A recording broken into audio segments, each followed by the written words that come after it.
Hello, it's Mark, Big Man in the Woods, your online scout leader, helping you deliver more practical skills and skills for life. Now, so there's endless positive and really cool memories that we have as scout leaders, but there's also likewise hundreds of stereotypes as a scout leader.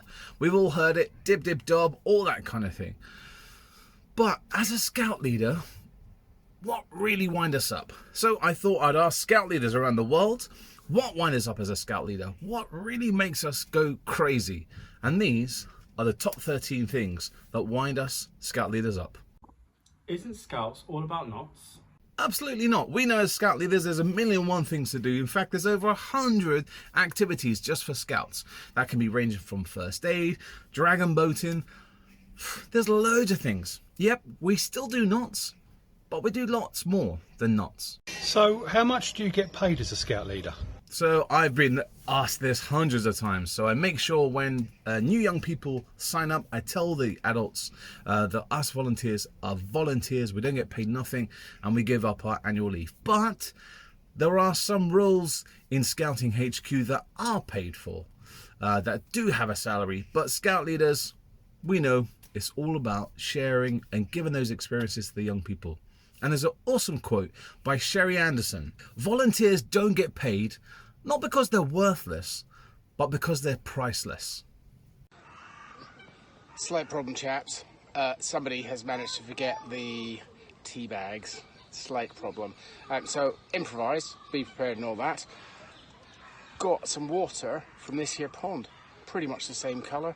These bush scout traps will drink pretty much anything, I think. So let's heat it up and see what happens. Now this drives me insane when we find out we haven't packed those tea bags. Oh man! Cheapest babysitter I could ever have. Again, we've probably heard it countless times, but it's true, scouting is the cheapest form of babysitting. But yeah, we're not a babysitter. It's only 2 hours a week. No one actually knows where this quote has come from. I've actually never officially been told it's 2 hours a week. Maybe you've heard it as 1 hour a week and we only have 2 hours off a week or whatever. But there are roles in scouting that only need 2 hours a week. There are all the behind the scenes stuff that we need, admin work, the quartermaster.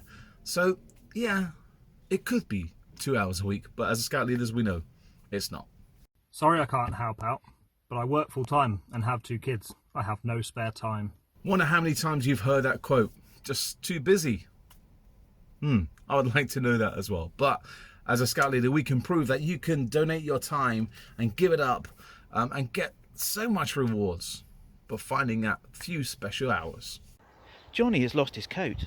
Can you tell me when it's found and when you can return them to my house? Yep.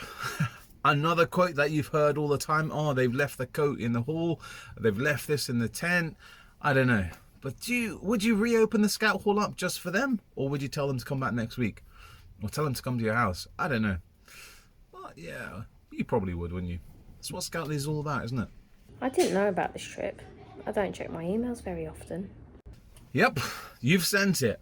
Email, WhatsApp, text, snail mail, all the methods, even pigeon. But still, there's always that one parent that will say, I never got the message.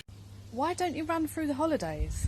As scout leaders, we are human. We do need a break from scouting. As much as it's fun, for mental health, we do need to switch off and kind of just think about ourselves or maybe our family or whatever. But I do know groups that do run through the school holidays and they have great success. I've tried it in my group. It doesn't work. You only get 2 or 3 scouts and it's just pointless. So for mental health, I would say take the time off and just ignore those parents. Why is the cub camp 45 minutes away from me? This is so inconvenient. Thankfully, I've only ever had this once in my scouting journey where a parent's complained that the campsite was too far away on a Friday night and it's so inconvenient from them because they normally go to the pub on a Friday night. Not much you can say apart from, hey, why don't you sign up as a leader and we can help you. You can help us. And I don't know. Honestly, I don't know how you reply to that kind of quote, but it is a common quote that you hear all the time. That has got to be the most annoying thing that I get. I won't say weekly, but I do get it very often, probably from work when there's new starters or something, new people come to work, or, you know, just one of your friends want to have a bit of a dive at you. But interestingly, dip dip dip, do your best hasn't been used officially since 1967 when the Scout Association dropped it. So whatever, you just gotta laugh off and just say, yeah, actually, I will do my best. There you go, guys. Those things that annoy the most amount of leaders around the UK. Thank you very much for contributing.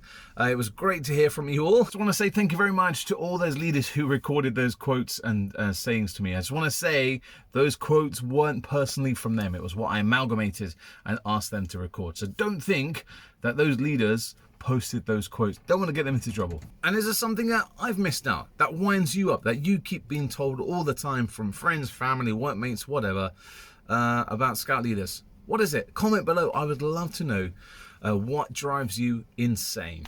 Till next time, guys, don't forget to check out more stuff about scouting here on Big Man in the Woods. Stay safe and happy camping. Bye-bye.